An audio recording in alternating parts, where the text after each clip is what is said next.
We're snorting cap rates and shooting up cash flow here at Deal Junkies.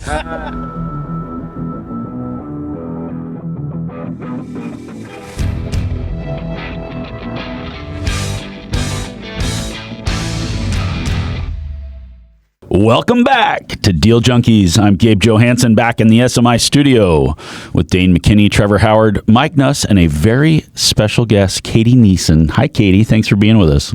Ooh, thanks for having me. Oh, man. So we got a text last night that you were going to be on the show this morning. Everyone was like fired up. Oh, my God, I love Katie. So we've never met before. Wow, y'all playing way in advance. Yes. Well, it actually was playing way in advance. They just don't tell us what's going on until right before. So makes it better. Keeps the intrigue going. I'm going to do my best to introduce you here. So you are in Bryan, Texas. Is that correct?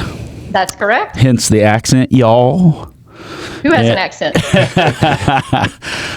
So you're a real estate developer. You've got 14 plus years. It sounds like you started out flipping and then went into redevelopment. You're the founder of Renovation Wranglers, and you're focused on small town and Main Street revitalization, and you're pivoting into long-term mixed-use assets. So you're also an educator, and you help people in redevelopment and wealth building. Did I got all that right?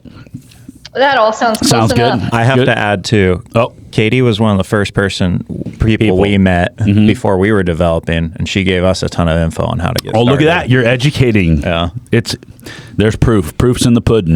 I think it was the self-deprecating Texas humor that gave me the confidence to feel like I should do it. And you spoke too low of yourself. It's much harder than we thought it was after speaking to you. You were way better at what you were doing than you let off. Oh, wow. Well, good news is I still have that talent. So we'll see how it comes out in this episode. So we want to dig into your background a little bit. If you've listened to us before, we want to get to know who Katie is. We don't get to have very many ladies on the show, so we're excited for our lady listeners. And if you know other ladies that want to come on the show, we would love to hear more about women in real estate doing the things that you're doing. It's super impressive stuff. So can you take us back to like where it all began? Like, did you know this is what you're going to be doing when you were young, or did you grow up in a real estate environment? How did this all take place? Well, it all started about 9 months before I made my appearance. But my parents, I think they were really excited. And then here I was 9 months later. All of our parents were excited 9 months before we were born. That's how we got here. Is that all you're going to give us? Like, well, how did it start 9 months before? I was just such a great fruit from their endeavors. So my parents are entrepreneurs. My mom came from a very poor background and my dad came from a poor background. So they were just lower middle class type people, but hard workers. My mom, who is also my business partner, is like the hardest working person I know. Growing up, she always had like 4 jobs, which means she raised lazy kids, but we'll get to that later. And so my mom was a real estate agent and my dad was also in construction. So I was around real estate and I was a child of the 80s. And so we got taken down by the savings and loans crisis in the 80s. And so I saw people in my town getting wealthy as we were losing everything. And so I didn't know it at the time, but looking back, that got me very intrigued about money and how money works. I remember we had all the fun toys. We had a T-top convertible, and I'm the youngest of 3 girls. My mom loaded us up in this little T-top convertible, and we took it going 100 miles an hour down the highway, came back. My dad's, tapping his foot on the gravel road when we returned home, disapproving of what had done. But what I learned later was that was the last joyride because that car was getting repossessed. Oh, no. And then riding the school bus home, we drove by an old junkyard in the school bus, and I looked over and our ski boat was sitting there. And so all of that, I didn't understand it, but it was intriguing to me. Now, my parents shielded us from all that, really didn't know what was going on. Amazing people, had no idea the financial difficulty we were in until later. But the one thing I gained from all of that is that I did not want to do real estate. It wasn't safe. You couldn't control it. It was unpredictable. But I always wanted to be an entrepreneur. And I don't know why, probably because my parents were self-employed. But I'm like, let's breed these dogs and sell these puppies, baby. There's money to be made. I, always kind of had that entrepreneurial spirit. And so I grew up in the age where everyone said, just go to school and get a job. And my parents also believed that. And so I did. Bryan is part of Bryan College Station, which is the home of Texas A&M University. So we have a massive brainwashing machine. I didn't know there were even any other options. So I went to Texas A&M University because of my fascination with money, took a job as a banker and loved it because I was the weird kid who wanted to talk about money. I wanted to understand how money worked. And it turns out people think you're weird when you talk to them about things like that. So working for the bank was amazing. I got to go into a company and talk to the CFO, and all we were going to talk about is money and why they made money and why some companies in the same industry made it and others didn't. So that's a little bit of my background about how I came interested in money. But then about 7 years into my banking career, two things happened. One, I had a son. My husband said, hey, I'll quit my job if you just let us have a kid. And my response was, this is not going to get in the way of my career. Like I was a very selfish person, not a ton has changed. But then I had him and totally loved him. And I was like, oh, I worked so many hours at the bank. And then the second thing that happened is I read Rich Dad Poor Dad. And the way that changed my life is it put words around things that I had never really been able to verbalize. You thought about it and you're like, wow, I'm reading my own thoughts here. Yeah, it's like, oh, now it makes sense. Now I know what to do with the feelings that I had but didn't know how to express. But the one thing that it made me realize is that my parents' bankruptcy wasn't because of real estate. It was because they had just outpaced their financial education. They came from very poor backgrounds. They made a ton of money in real estate, but they didn't, they weren't frugal with it, and they spent it all and took on a lot of consumer debt like so many people do today. And, the bankruptcy was a huge education for them, ends up being a big education for me. And now, they're way wealthier than I am. And so they recovered great. It was a tough time. But that's what that book taught me, was that they just outpaced their financial education. It wasn't actually real estate. And isn't that what Kiyosaki talks about, how middle class is just poor people that are using credit to look rich? So you go through that phase. It's like, oh, I'm poor. Now I make enough money to get the credit to look rich, but you're still not wealthy yet. And you don't even know it because you're able to buy whatever you want. Yeah. And so because you don't know how to manage that consumer debt, you don't think about the downside. You think about how far you've come. Like, I just think people in general, which is sometimes good, we just don't realize how fragile we are in certain situations until something bad happens. And then you look back and you're like, that was so dumb. Like, it's so clear looking back. But when you're in the middle of it, you lose sight of it. Yeah, hindsight's 20/20. So you went banking, had a son, and then when does Entrepreneur Katie come out? So once I read Rich Dad Poor Dad, I was like, okay, if you Google Robert Kiyosaki, like, it's not rainbows and sunshine, right?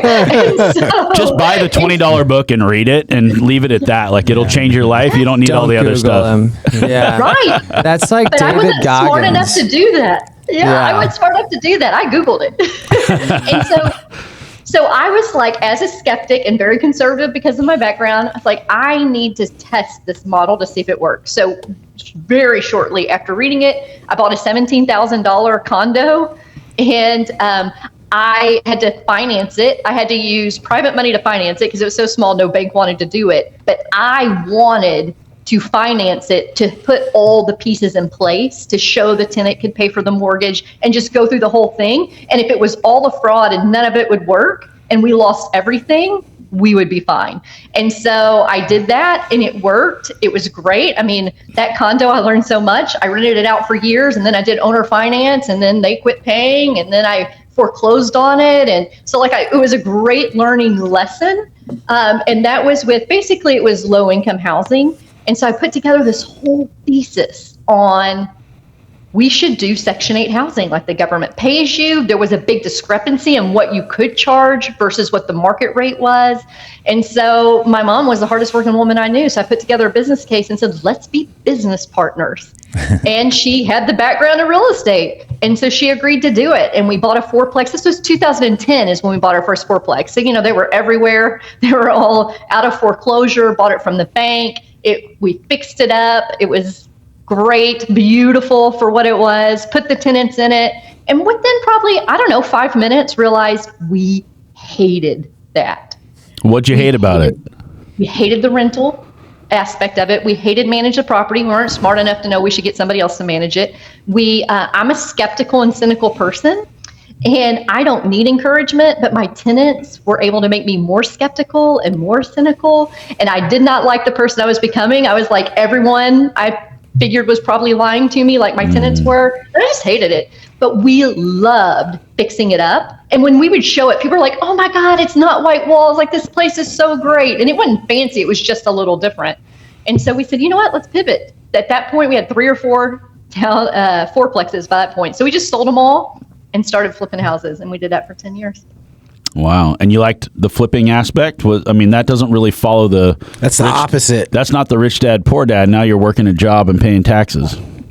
Like I said, you boys are really smart. I'm really slow. It took me a lot longer to come to that realization. You learned to have fun early on, unlike Gabe. No, I flipped houses. I know, it didn't that's work the out problem, like it but did that for wasn't Katie, fun though. for you. She actually made money at it. That wasn't fun for you. You had to go down this Katie. unfun track. So our flipping career, like, we loved it, but because we're ultra conservative, our rule of thumb was it had to work as a rental or we wouldn't flip it. As a backup plan. So it plan. threw out all the high-end rentals, which kept pushing us to the really bad houses near downtown. The cool thing about those houses is that they had a lot of cool character and, all the old wood and the floors. So we would go in and just gut them to the studs and totally redo them, which we loved because we loved the design. We liked that part. And our egos got big. They would sell so fast. Everyone said we were amazing. Like, we totally loved it. But then, faster or not as fast as you, I was like, dude, we just built ourselves a job. Like, I love the job, but at the end of the day, we aren't having assets. We aren't building wealth. And if we don't flip the next house, this isn't going to work. And real estate is cyclical. There's no new economy. There's no new anything. Real estate is cyclical. And at some point, flipping isn't going to work. And then what? Well, at that point, we're 10 years in, and I'm like, I'm unemployable. Like, I was barely employable out of college. I was definitely unemployable after being on my own for 10 years. And so that's when we were like, okay, well, we hated the other rentals that we did, but if we want to own assets, like, what do we want to own? And that just became like a brainstorming, took the weekend, went and thought about it, and decided, you know what? We love downtown. We love officing in downtown. We love the design. We want, when people come to town, we want to show them what we've done. We never wanted to drive them by our fourplexes. We wanted, to be proud of what we built. We wanted to be, when the next generation of real estate investors come along, like, they would be dying to get their hands on our stuff. Like, we're dying to get our hands on certain things. And that's what led us down the path of infill development. What year was that you started that? We probably started the quest around 2015, and we did our first 2 development projects in 2016, or at least started on them in 2016. And what were those projects? One of them was an old boarded up building in downtown on Main Street that had a dirt floor and a cistern inside. All it was exterior walls and a half rotted out second floor. And then the other one, we bought a lot that had 3 low-income houses on it. And we were like, there's no new construction houses built in our downtown in my lifetime. So we're like, people rent down here. Surely they would want to buy a house if given the option. Surely, right? So we decided we'll buy this and we'll build townhomes. And then we went to the city and we learned we don't know what the hell we're doing. We learned it wasn't zoned for that. We wanted to build 20-foot wide townhomes. The minimum townhome width was 25 foot. And the lots were irregularly shaped. And once we tore those houses down, it wasn't a buildable lot anymore. So we learned we didn't know what we were doing. So would you advise to our listeners that they go talk to the city before they buy a piece of property like Or that? before tearing the house down? I would definitely advise getting education, which we tried. But at the time, we couldn't find anyone doing what we were doing. And, development world is kind of weird. You have your huge institutional developers, but there's no common words around it. So we didn't even know what to Google or to search. And we met with a couple of big subdivision neighborhood guys here because we're from this town. So, I'm like 4th generation. We know all these guys. And they were like, oh, y'all are crazy. You're going to lose your ass. And so I was like, oh, well, now I got to do it. So that was just actually motivation. But we tried to figure it out. We just couldn't. And again, I say that all went wrong, and it truly did. But we knew at the end of the day, if we couldn't develop them for whatever reason, we would be able to sell them to somebody who wanted to be a or a subsidized housing landlord. Even if we didn't, maybe we'd lose closing costs or something, but we knew we would be okay. But what I advise to you is, yes, narrow down what you want to do. Go talk to the city about what you want to do, because the most important thing is your vision needs to align with theirs. And the reality is, when we were sitting in that meeting learning that we're idiots and we didn't know what we were doing, the guy turned to us and said, hey, what if we give you some extra land in the right of way? So instead of building 5, you could build 7. What if we allow you to do the narrower townhomes and we support you in your rezoning? And I was like, yeah. And then we left that meeting and we were like, we must be the dumb money. Like, they were so excited. We thought, what do they know that we don't know? But the reality is, now looking back, I know we were doing exactly what they wanted, where they wanted. We just didn't know it at the time. Had we read the comprehensive plan, had we had the knowledge and known what to do, we would have known that. Fortunate for us, our city's mindset was, we want redevelopment. So they helped us basically help ourselves. So it worked out. You're saying you built 7 townhomes there? Well, 7 instead of 5. And the good news is, because the city gave us some of our right of way, we were able to build those 2 extra ones. Break even was 5. So had they not given us that land, we would not have made any money on our first project. So did you sell those townhomes or rent them out? Yes. Okay. We sold them. So our rule of thumb is, we want to sell anything we can deed single family so that we can build equity. And that's also our income that we live on, and build pops of equity so that we could keep the multi-tenant properties, because it's a lighter load, easier to manage. And we believe a vibrant neighborhood has both retail, office, and residential, and has homeowners and tenants.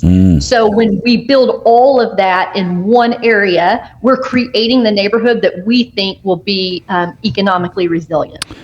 I've been to Texas several times, but I don't know Bryan. Can you give us the lay of the land? Like, how big is this town? What's it close to? Like, what makes you excited about making your city better?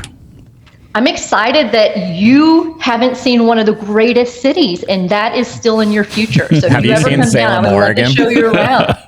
Have you seen Salem, Oregon? It is the greatest city on earth. We think It so. has Oregon after it. Yeah, maybe. Whoa. We went red. We went red in the last election. I hear most of your state is red. It's only a couple of cities that are a problem. There's the big actually ones. just the Just one. the big ones with people in them. Yeah, right. All Let's the not dirt go is there. red. Let's not go there. Okay, so Bryan College Station is the MSA. When you leave one and enter the other, you have no idea.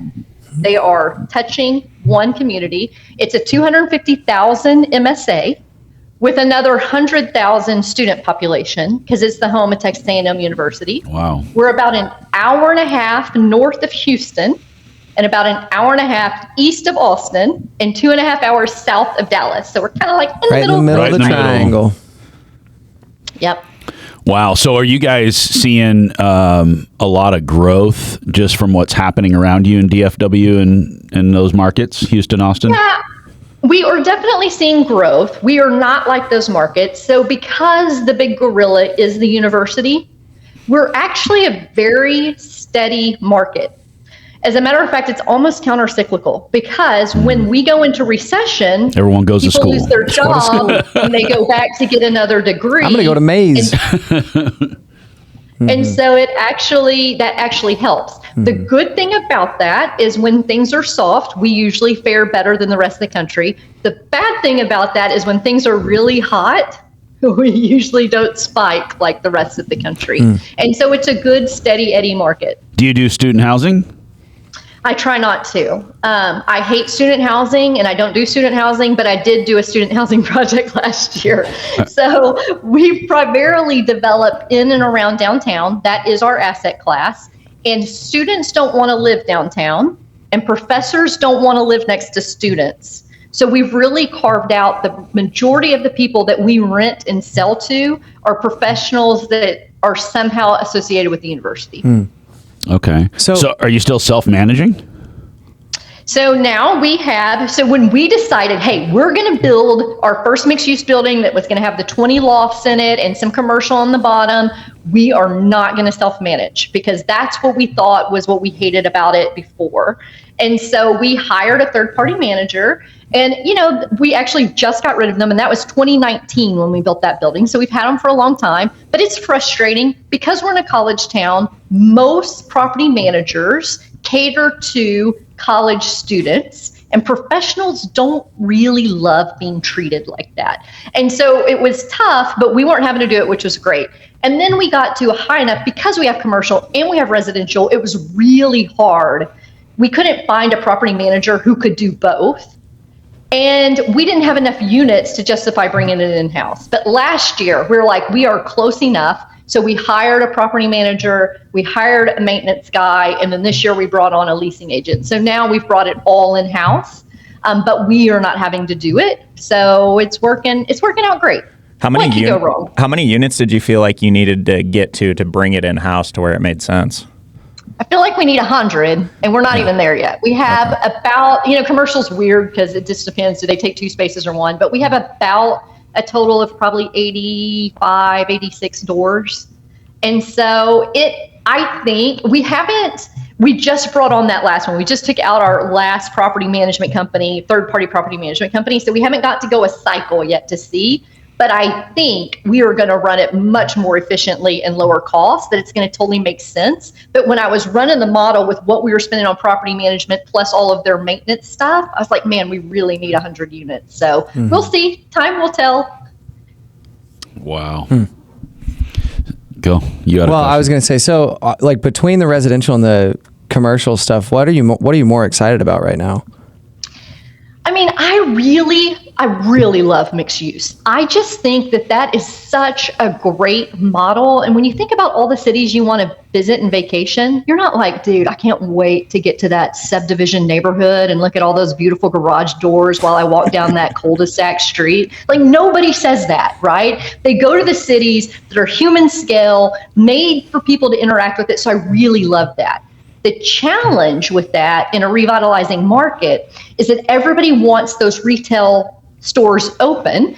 The old buildings are there. It makes sense in their mind. But the reality is the way development works is once you get a significant number of rooftops, then all the commercial guys come in. Well, in a blighted area, it usually works in reverse. And so those retailers cannot survive.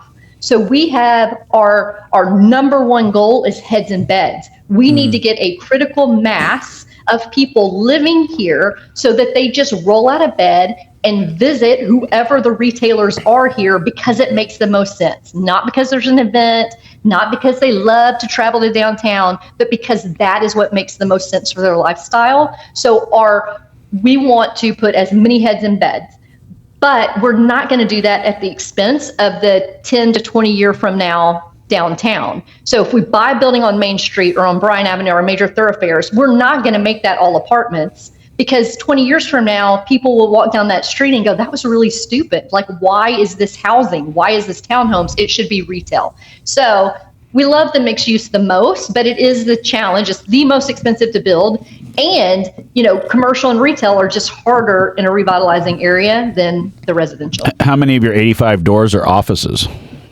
Do you mean truly office or do you mean commercial? Just office. I would say probably 8 to 10. And do you like that, or is it just the way it worked out? Like, are you bullish on office market right now in Bryan? No. Convincing. No. I mean, I think you could call it destination office or destination retail, like an insurance agent, someone that you're going to drive to that is technically an office. I think that works okay. Architects and engineers also like to be downtown because it's kind of like creative, funky vibe. But for the most part, just some big company coming in and having 20 employees and renting out office space, like it's hard for me to get excited about that because I just think that's just tough. So how much opportunity is there for you to go and redevelop all this stuff? Is there a ton of buildings that need it? No, you're just trying to make me feel bad. So unfortunately, we don't have a ton of cool building stock. Like I go to towns that are so much smaller than us. Like there's a ton of them like in Ohio and Indiana and Pennsylvania, and you go into this town that has like 15 to 35,000 people, and they have so many old, cool buildings. And then you come to our main street, and we just don't have that many. So I would love to redo all of them.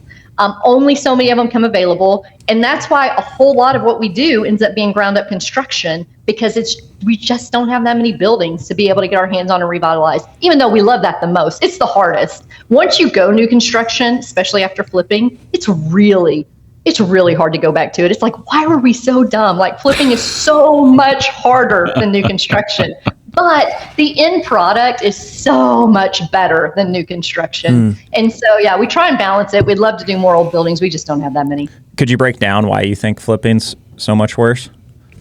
Yeah, because it's a lot less knowns. Like once you start construction, the changes really should be on you. There's the surprises are kind of known. It's not in flipping, you're going to open up a wall. Who knows what you're going to find? City inspector comes out. You're not even touching that wall. They accidentally see something. They blow up your whole world. It's just so much harder to know and budget for what's going to happen on a flip, and the subs are much harder. And that was the biggest thing that was kind of a surprise to us. Like our flipping subs did not transfer to new construction subs, and our new construction subs do not do flips because new construction is all about, they know exactly what they're going to do, their volume, and they want to go really fast. So our renovating subs, they would bid way higher than new construction subs when we were trying to do new construction. And then our new construction subs, they're just like, no, we're not doing that. Like I'm not gonna drill through a freaking shiplap wall to put,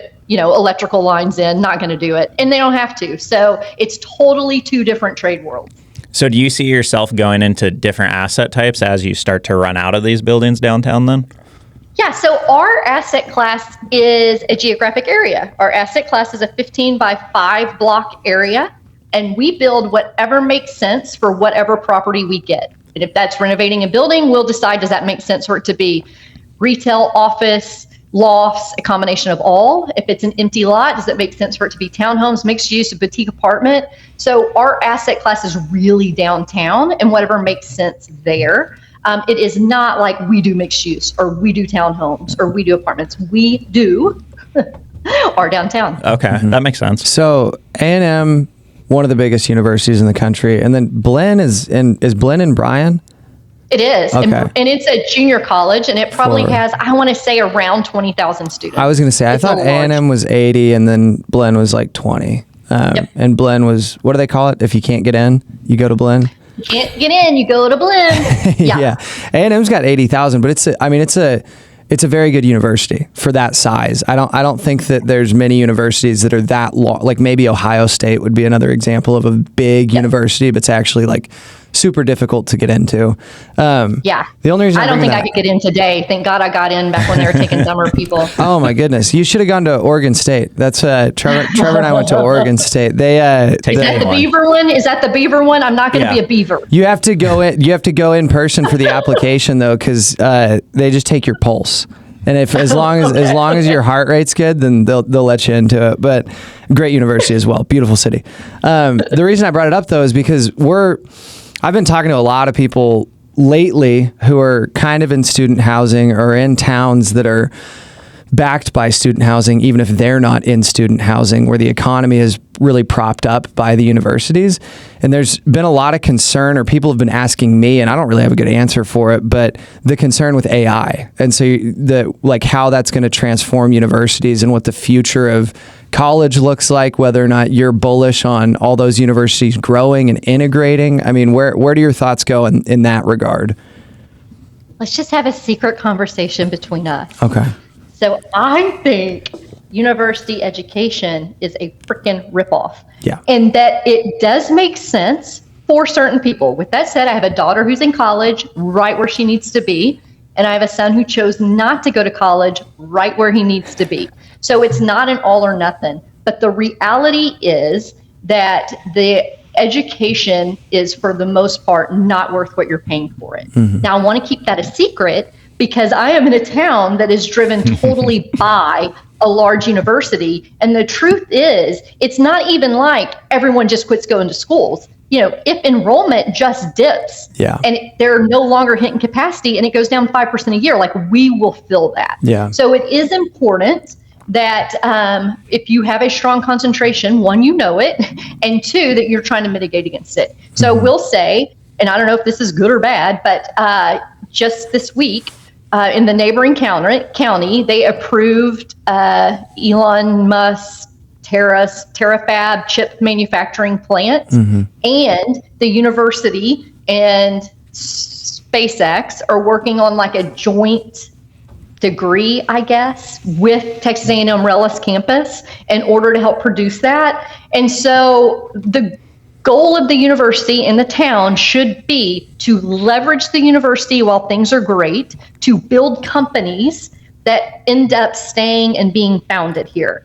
And, I can't control that, but I can definitely encourage that. And so lots of people are up in arms about that chip manufacturing plant, but I think it's great. You're talking about skilled labor force. And so, we cannot sit back and think that the government will just keep raising tuition by, propping up financial education to the point where it won't at some point go down. Yeah, I would say that's been most of the sentiment that I've heard is similar to what you're saying. Just as far as like, it doesn't actually need to totally fall apart. It just needs to drop a little bit, and we're in trouble. To that point, though, I think with a city like a city like Bryan College Station and then A&M itself, and I don't know if this is totally off base, but I think that size is almost a good thing in the sense that you have like a critical mass. And so it's more based on the experience, and you're gonna pull in better businesses. And it's almost like, since we're so big, we can pivot almost easier, which probably sounds dumb, but at that size, you have so much more opportunity and so many more people that want to support a university like that, versus where I see the universities getting hit the hardest are like the 2,000 to 10,000 enrollment universities, where they don't have like a critical mass to build off of, I guess. And maybe I'm totally wrong. What are your thoughts on that? Well, we've actually had, for some strange reason, a few universities around the state reach out to us about kind of doing infill development on campus or a private-public partnership type thing, and none of them have worked out. But the reality is those smaller universities are struggling. And it's, I love sports. If I'm going to have the TV on, it's going to be some sporting event. I don't care if it's tiddlywinks. It doesn't matter what it is. Like, I would just rather be watching sports than something else. Even though I think it's retarded how much money colleges spend on sports. But the reality is that brings back those alumni and those donations. So I do think the longevity of a university is to brand itself in a very powerful way. And, like, sports is one of the best ways to do that, because it's almost like every, rich Aggie who can't own a professional sporting team can kind of feel like they do if they're able to give enough money to have a voice in the college program. So I also think those universities that are branded and are part of big conferences, that also makes them more resilient. No, I totally agree. Going back to your 5 by 15 block area that you do deals in, are you constrained by like the amount of deals you can find in that area, or by like the amount of work you can do? That's a good question. I'm more constrained by our own fear going through what we've gone through before. Like, we're very methodical and steady in how we develop. And it's a balance between, townhomes and mixed use, because we sell the townhomes. How many can we sell this year to get enough equity? Because to me, a miserable life, and this is just me, a miserable life is owning 5% of 10,000 doors. I want to own 100% of all my doors. Now, I also know life is only so long. It's getting longer, I hear, but right now it's only so long. And so I have to bring in investors, but I still want to own as much as possible. So we try to own at least half of all of our projects. So that means like we're constrained by how much money or how much we're willing to give away and how fast we can build them. But there are still, I mean, we're sitting on 2 lots right now that could be developed.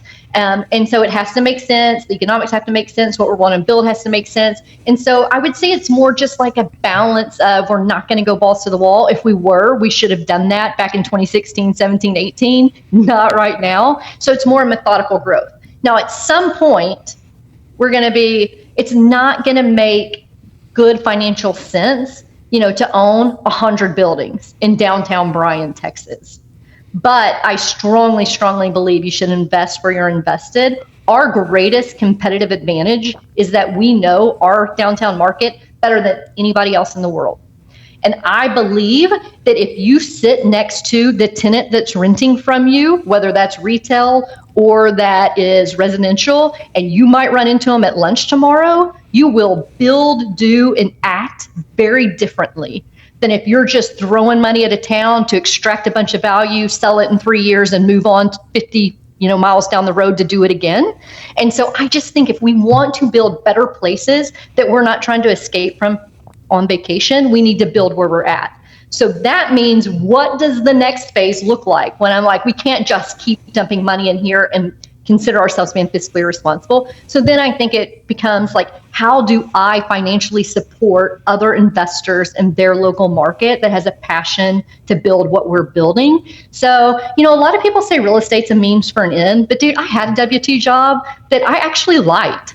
I am not going to get into real estate as a means to an end and do something that I hate and take home the problems at night. I might as well go get a W-2 job for that. So I only want to do things that I really love. So for me, I really love real estate and building the towns and creating places and giving entrepreneurs a place to build their business and building cool, funky lofts that people actually like to live in. So for me, it's a passion project. At the end of the day, it's the only way we make money. So we have to do that too. But it's like profit and passion merge where we're playing. Mm-hmm. Have you tried to partner with any of the land or building owners in the downtown area?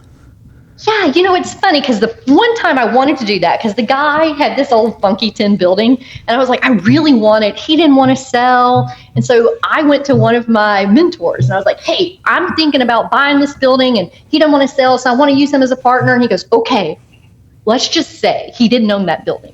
Would you still partner with him? I was like, oh, hell no. He goes, then don't partner with them. Yeah. And so I kind of taken that to heart. Like, partnerships are tough. Like, a marriage is tough. You both need to be committed. I am really even worried about partnering with an active partner because it's just so important, one, that you both value money and opportunity the same. We actually looked at a deal in Taylor, Texas with a guy who owned a bunch of property in downtown, was doing a really cool neighborhood project, would have been really great. Fortunately, before it got kicked off, we decided we probably weren't great partners for each other. And the reason is, this is what we do for a living. This was his one project, right? And for us, we're just moving through due diligence. If it works, it works. If it doesn't, it doesn't. We're not going to go into a losing deal, and we're not going to stop all these projects and just spend all of our time on that. So even though our vision aligned on the project, and it was a great deal for him and for us, ultimately, we did not align because it was make or break for him, and it was just another project for us. And those two thoughts just kept colliding in very violent ways. And so we realized, this isn't going to work. And so I worry about if you bring in the landowner as the person, especially if you are financially more, I don't want this to sound negative, but sophisticated or educated than they are. If things go wrong, you will be the one who screwed them in their mind because you just don't have the same mentality or value around money. So I'm not saying it can't be done. And I have students in my program who do that, but it's just a word of caution that you really want to make sure you both view money and opportunity the same if you're going to do that. Yeah, we've been doing a lot more of it once we learned about like how you actually do it, because then they have all this equity that's untapped just sitting there, and you can revitalize their whole project. And we find a lot of sellers who are like, we want this piece, but they don't want to sell it. So it's like, hey, you can have, rather than a bare piece of land, you can have an equity stake in this finished apartment. that actually cash flows you. Yeah, or even like the townhomes. Hey, we'll get you, you can have a townhome when we're all said and done, right? And so I do think there's opportunities for it to work. I just think you got to be careful the sophistication of your buyer. And a lot of our buyers, like the last one we built where my son built his 4 townhomes, it was an $85,000 lot with a teardown house on it that was owned by a couple of brothers. They probably were not in a position to invest and understand what they were investing in. And again, as long as things go right, I totally believe reach down and pull someone up. But I also believe it's better to do that with education than money, because sometimes we think we're just lucky we got where we were, and definitely luck played a huge role. But a lot of people don't take the right steps to make sure they can be lucky too. And so you end up looking like the bad guy at the end of the day. Yeah. Can you tell us about a deal that you've lost on, or just any hard times you've faced as you've been going through this? Yeah. So as an entrepreneur, you have to have unrealistic view of the future and the past. And so like every project is hard for sure, but we forget it pretty fast. We have not lost money yet on a deal. Like all my tenants can move out tomorrow and we could go bankrupt tomorrow. We haven't yet, but we could. So all those people who hate me on Instagram, stick around. There's still hope. Like when we flipped houses for 10 years. We made like $200, $2,500 on a house. After taxes, we did lose money on that house, but we've actually never lost money on a project. Our bigger loss is that we go so slow that we miss out on opportunity. So for example, when we built those first 7 townhomes, we raised money from investors. No new houses had been built in our neighborhood or in our downtown. So they didn't want bank debt because we couldn't give them comps. We assumed they would sell. And so they didn't want to take that risk. So we raised 100% of the money and we were scared. So we built 3, sold them, and then built the next 4, sold them, bought the land across the street, built 4, sold them, built 5, and sold them. So that ended up taking, we were able to just keep recycling that money, and we did use debt on the second phase, but that ended up taking 4 years. And they all sold, and they all did great.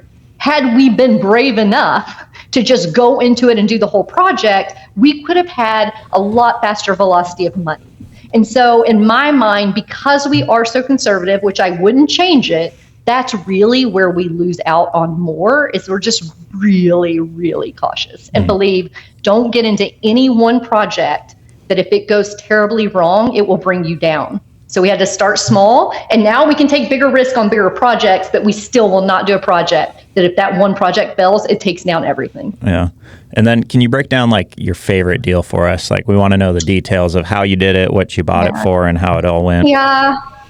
All my deals are my favorite deals, but the last one we just did, we really love the design part of it. That's what gets me excited. And then as soon as it starts being built, I'm kind of past it, right? I'm ready for the next one. But the one that we just built, everything that we build, you would never drive through my town and be able to pick out what we built because they all look so different from each other. We want it to feel like that, and we're a little neurotic and we don't want to do the same thing twice. So that works for us. So this property that we bought, it was downtown on one of the 2 major thoroughfares in town. And we wanted to buy a building next to it. It was a commercial building. We really wanted to buy it, tear it down, and do a mixed use there. And we had heard that the lady who owned the Mexican food cafe's brother owned that building. So we go and eat at the Mexican food restaurant, and we just are casually like, hey, is the owner here? And so she comes out, and we're like, how are you? And we're talking, and we're like, hey, does your brother own that building? She's like, yeah. Does he want to sell it? He had trouble with, it was a bar, and they were in trouble all the time. And so she was like, yeah, he's kind of getting frustrated, but I don't think so. But do you know I own land just down from there? And I was like, no. And it was a house that had been condemned by the city. And so we went and looked at it, and we're like, oh, this is even better, less demo cost. So we offered her to buy it. We thought it was worth 110. She wanted 150. So we said, look, we'll pay 110 cash, or you finance it for the 150. And so she financed it 30 years for the 150. So we were paying $300 while we figured out what to do with the building or with the land. Because, it takes a long time to figure all that out. And so we bought it. Well, in that time, we bought that, I bet it was 2022, 2023. So it was when rates were going up, and it was really the globe was really cloudy. We did not know what the future held. Rates were shooting up. We had 2 more projects on the ground in the middle of that under construction. One of them we're having to get a second lien on. It was really struggling. And so the good news is our cost basis in that was so low, we had time to just figure it out. And then we just started looking for a design. We found a beautiful design of South Beach. It looks just like South Beach. And hired a Tulsa architect, got all the plans done, had $180,000 just in architectural and structural plans, and then was like the numbers just aren't working right now. And so we probably sat on that for a year. And our deal is, like, everybody takes so long, like, oh my God, I thought you were going to build that. Like, what are you waiting on? And then here we are in the middle of this project that the news picked up on. So it had been on our local news. And people are like, hey, are y'all ever going to do your project? And it was just like salt in the wound, right? It was like, oh my God, we can't execute like all those people we're always making fun of. And so we, had to do some soul searching, and we went back to the city, and we're like, hey, every time we go to city council, this building would get brought up by a city council member. And so we're like, hey, we want to do it. The city clearly wants it. We need y'all to help us. And so at the end of the day, we negotiated. They gave us I think it was $130,000, something like that, in reimbursements to do all the public infrastructure. This was a tiny lot. It's a 115 by 60 foot wide lot. Okay. And we have, 20,000 square foot on it. And so we were really able to optimize the land. And then for the top floor, we did, and it's downtown, so this makes sense, but there's lots of trains, so we've always been nervous about this, but we did short-term rentals. So with short-term rentals on the 3rd floor, long-term lofts on the 2nd floor, and then the commercial on the 1st floor, we're able to make those numbers work. We put our loan on that is $2.1 million, and we raised $935,000 to do that project. We put in $235,000 of it on the LP side. And then, we got the 30% for bringing the deal. So we own a good piece of that deal. And we've been open since last September. The lofts are all full. The commercial is super quiet. But because we were so nervous about what the market brought, our rationale was that right now nobody's really developing. And so even though all these units are still coming on and rents are soft, if we can make this baby just cash flow, 2 years from now, when there's nothing new coming on, we will already be positioned. And that's how we positioned it to our investors. We don't do 3 and 5 year turnarounds. We're going to keep this till we're dead. That's the plan. If you want out sooner, go invest with someone else. If we sell it sooner, yay. But the plan is to be in it forever. And so it was really a long-term plan, but we over-raised on the front end. And when the city gave us our reimbursement, that just went right into reserves. So day one, we were fully funded on our reserves, and we raised extra cash so that we could sit tight if we needed to. So the residential lofts has gone really well. The commercial right now is really quiet. And so we'll see how it turns out. But yeah, it's, as far as looks, like it's the prettiest building we built for sure, in our totally biased opinion. So you built that for $150 a square foot? Or am I missing something? Yep, You said it was about. Good damn, see, y'all are so smart. That was really good and fast math. Most of our development, all in cost, ends up being around $150 a foot. For a mixed-use building? That would cost us, what, $270, $300, $300 all in with the land and everything. But you'll be renting it for a whole lot more than I will be. Yeah, what's your rent per square foot on commercial versus residential? So commercial, triple nets is $1.50. But gross is basically $2 a foot. So we just tell everyone, and mostly we have some triple nets, but mostly we don't do triple nets. It's too complicated for the tenants to understand with our tenant class. So we just tell them, budget $2 a foot, which is $24 a month for the commercial people who think I don't know. Yeah, and then and then the studio lofts go for. We really feel like a loft should not be rented for less than $1,150 a month. Our target is $1,250 a month on just a studio loft, and then our 2 bedrooms can go as high as $1,800. But generally but it's because we don't have very many 2-bedroom lofts in downtown. Almost everything's studio or 1 bedroom, and so you can get a little bit of a premium. But yeah, and the reality is you make way more money on the studio lofts because you can get them a lot smaller and price per square foot. You're better off doing that. But at some point, we're going to get saturated with just studio lofts. Can you talk a little bit about two things? I want to hear about your pivot when you transitioned from just investing yourself to bringing investors and doing syndication and raising capital. And I also want to hear about your education platform. And is that just also a passion project to help lift people up, or is that also part of your marketing strategy to raise capital? Yeah.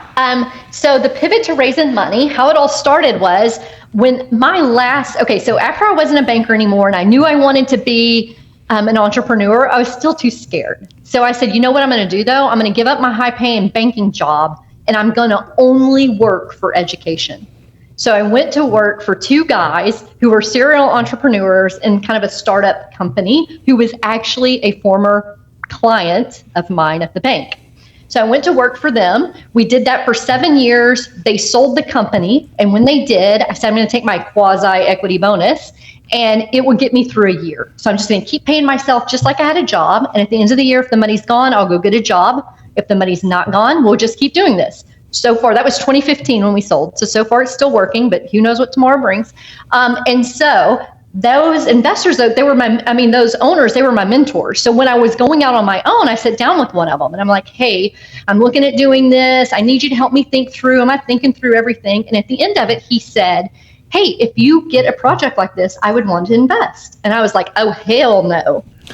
And he goes, why not? I said, I'm not going to take your money. And he goes, why not? I was like, what if I lose it all? He goes, oh, so you think I'm not financially sophisticated enough to make my own financing decisions, that I need you to do that for me. And so that was just such a light bulb moment for me, that we are providing opportunities for people. So he is my largest investor today. I still am scared to take money from people. I will not let anyone I do not know invest with me. I only have like 5 or 6 investors. I've known all of them but one for over 15 years. So my platform is not to raise money. I wish I could take more, but I just don't want to. I am so cautious about building a life that I hate. And if I have to wake up with angry people that I know I'm doing everything I can for, but it's not going to be viewed that way, like I just hate that life. I don't want that for them. I don't want that for me. So not to raise money. And then, as a matter of fact, I had a guy fly in from Canada, great guy. He was like, hey, I'm going to be in Houston. I'd love to come in and see your projects. So sure, I took him around all of downtown and we were done. He's like, okay, if you could get me this, this, this, and this, I'll be ready to invest in your next project. And I thought, I didn't ask you to invest in any of my projects. Like people just assume that. So no. But the reason that I do the educational platform is that I started having people reach out to me because we were sharing it on Instagram, not knowing exactly what I wanted to do with it, other than at some point it would make sense to have the brand, get the tenants. It's really good for tenants, for buyers, for realtors to see it and all of that. But people started reaching out to me and they're like, oh my God, I want to do what you do. Can I do that in my market? Hey, I have this property. Can I build townhomes? And like, I totally got it because I couldn't find anyone to help me when we started. And so, but that's like a 2-week project. Like I got to get the address. I got to look at the codes. I got to figure out zoning, all of that, to where I did not even want to open my Instagram anymore. Because I'm like, there's someone there who's going to ask me for something. I'm going to know it. And if I don't respond, I'm going to feel terrible. And so my girl who does a lot of my social media, she's like, well, let's just offer it. And I'm like, nobody is going to pay for that. And so she said, let's try. I said, hey, if you can get at least 15 people to commit, then we'll figure it out. So she did. She got 16 people to commit and this was several years ago. And then we're like, oh my God, we got to start building something. And that has turned into what is now our coaching program. And it's just, very niche, small scale developers who love their town, trying to figure out, they don't know what they don't know. We have lots of like architects and engineers and developers that I thought, God, if I had just an inkling of the knowledge and experience they had when I started, like that would be amazing. But they're not risk takers generally, right? Because they're in that employed world and they don't know what they don't know. But the great thing is when you show them a site plan, like you're getting real professionals to like look at your projects and think of it from that way. And that was totally unexpected. And then I have a lot of just like, we don't take anyone new, but like investors, flippers, people who've done short-term rentals that just want to take that next step. So that's really who it's for. So if somebody wants to connect with you on this platform, how would they find you? I would send you to Instagram at Katie Develops. But my website's katieneason.com, but my husband has a name that's hard to spell and I had to take it. And so it's just easier to go to Instagram and do @KatieDevelops, and that'll take you to my website and get hooked in with me, send me questions, DMs there. It'd be great. And if you just want to hate on like how terrible developers are and how they're screwing up the whole world, dude, I love a hater. Jump in there. Sometimes I even respond. So don't feel like you got to love me to follow me. Do you get, because you have really cool content, you do a really good job with your videos and you have a pretty big following on it. Do you get a lot of hate on those videos? Oh yeah, totally. I love it. And I try and remember, it's just like, people's perspective. We only can react to what we know. And so like, if I'm doing townhomes, they're like, oh my God, I can't believe you're making those people live on such tiny lots and such tiny houses. And I'm like, dude, I haven't force sold anything to anyone yet. And then, so it's just like people's perspective. People are like, oh, that's all crap. No one would want to live there. I was like, well, I'm not going to tell the people who do live there that you think that way. But yeah, there's lots of haters, and that's fine. Everybody has a different perspective. Yeah, every time we post something, we get a bunch of hate from tenants. Like we built a 66 unit. We were just running 4 I don't lease think ads. they're tenants. I think they're just internet trolls. They're just internet trolls, and you get some crazy comments on those. They're hilarious though. I think they wish they could be tenants. That's why they're mad. And sometimes, I feel feisty and I respond and I'm like, don't hit send. Oh, too late. But yeah, and the truth is, and I don't know if they know this or not, but like the more hate they post, the more eyeballs we get, like it's just a vicious circle. And then it's cool though to see other people jump in that I don't even know that kind of like defend what we do. That's pretty cool. And it is hard because again, I know, even if I don't personally know, all my tenants know who we are because of that. And because we're the largest developer in downtown.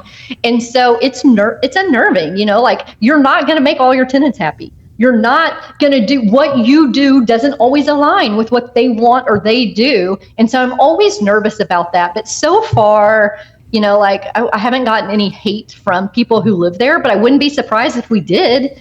But yeah, it just is what it is. And then I was wondering too, so when I met you, it was probably like 2020 or 21 in Maui at the Maui Mastermind. And then again in Miami, whatever we were doing there. How much value did you get? That sounds so bad. Well, another event. I don't remember what it was. It was just a group of people getting together. But I remember too, you were taking a lot of photos of the downtown Miami buildings and you're like, I'm going to make my building look like this. And I was just like, huh. Okay, but and I did. Yeah, I saw it. But I was wondering, like, what led you to go into those events, and what kind of value have you gotten out of them? Yeah, great question. So I mentioned my mom's my business partner, and she is the most fiercely independent woman I know. She'll do plumbing, she'll do electrical, she'll do whatever she needs to do. And I am one of the laziest people I know. And I'm like, why would we do that? Well, we could hire someone else to do it. So every time she would go on a business trip, I'd hire a new permanent sub, to handle whatever it was that we were doing. But that fiercely independent, like it taught me so much. But I grew up in a strong culture that you can do it better than anybody else. Don't count on anybody else. Like you're your biggest cheerleader. But I was really stuck trying to transition from that flipping to owning assets.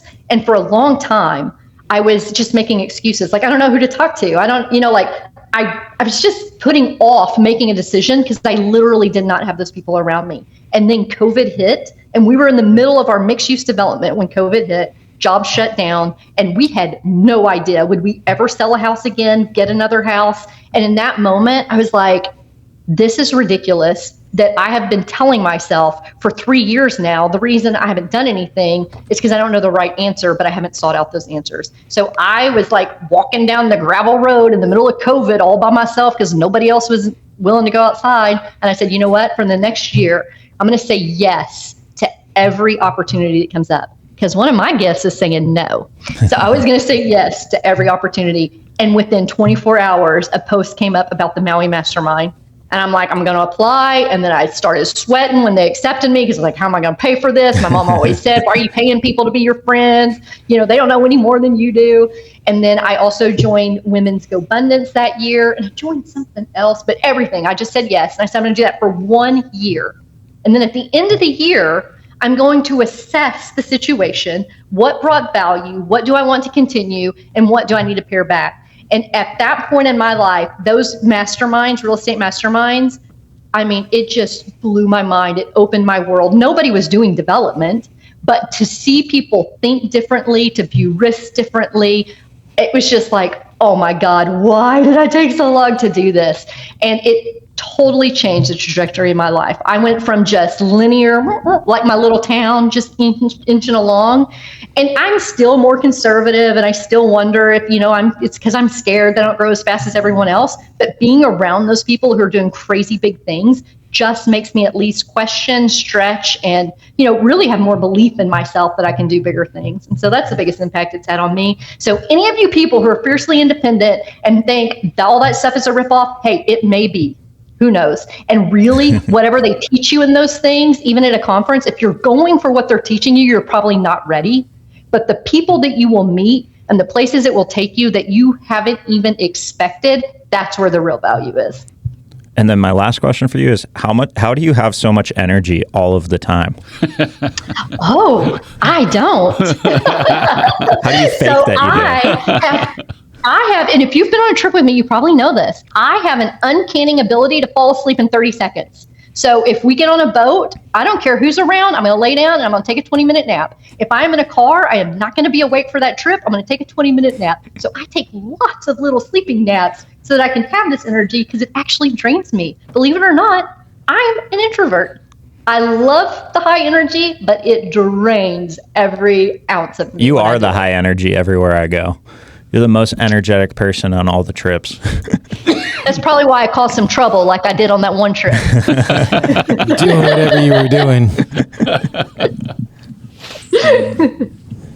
All right. Is there anything you wanted to talk about, Katie, that we haven't covered? No, I just wanted y'all to know that I recently learned about your podcast, which I blame Trevor for that, not telling me earlier, so I could have learned all along. And I have really enjoyed it. You guys are smart. I love what you're talking about. I love the diversity of real estate that you're talking about. I feel like it's one of those good old podcasts that everybody's gotten away from. So I'm privileged to be on your podcast, and I've really enjoyed listening to it. So don't quit like everybody else is. Keep going. We're never gonna quit. That's our superpower. We got a bad habit of that. Even if it's the wrong thing, we're never going to quit. Yeah. All right, guys. Hey, that's Katie Neason. She is the founder of Renovation Wranglers. You can find her at Katie Develops on Instagram. Sounds like she's got a program for you if you're interested in developing infill in your little town, making it better. Katie, you have it's been super enjoyable to have you on this morning and to hear all the things that you've taught us. It's cool. I hope we get to do this again. Thanks for being on. Yeah, loved it. If you guys are in Texas, you better come see me, because I want to show you all my great projects. Oh, yeah. We're going to go to I fly Bryan. into San Antonio tomorrow. Dave's coming to see I better you. get a phone call. Yeah. All right, guys. Hey, Deal Junkies, if you want to book a call with us, go on dealjunkiespodcast.com. And hey, we love you. Please share us with someone you love, and we'll see you next time.